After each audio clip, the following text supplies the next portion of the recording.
ครับพี่น้องขึ้นกล้วยใกล้จะแล้วดาดหลังรถนี่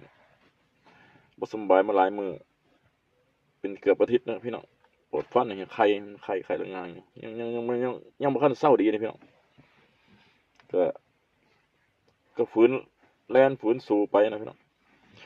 ก็มื้อนี้ก็สิไปส่งลูกค้ามื้ออื่นปลายทางแล่นข้ามคืนไปก็สิก็ระยะทางอยู่ประมาณเกือบ1,000 โลแล้วพี่น้อง900กว่าเกือบ1,000 โลตีไปเลยไอ้1,000 โลเลยพันกิโลเลยระยะทางมันก็บ่ไกลเกินเหตุก็ส่งก็แถวระแวกอีสานแถวระแวกอีสานภาษาที่ผมพูดนั่นล่ะภาษาอีสานอืมก็สวัสดีปีใหม่ทุกคนนะพี่น้องสวัสดีปีใหม่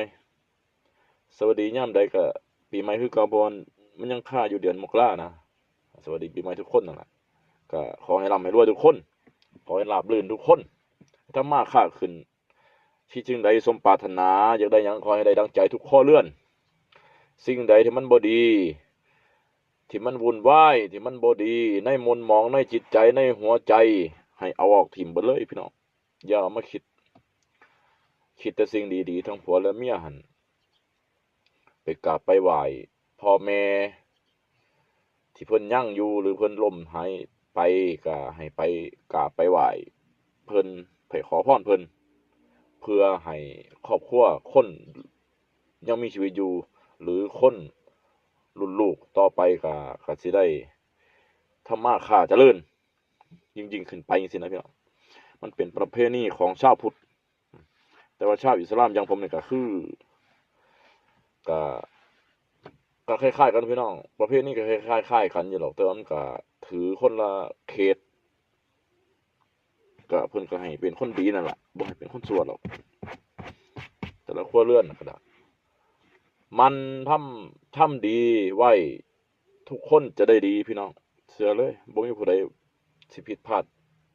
คำนี้ได้ดอกเพิ่นสอนว่ามันทำดีไปไหนไม่อดตายเพิ่นยังว่านี่บ่อดตายมีเพื่อนฝูงเยอะ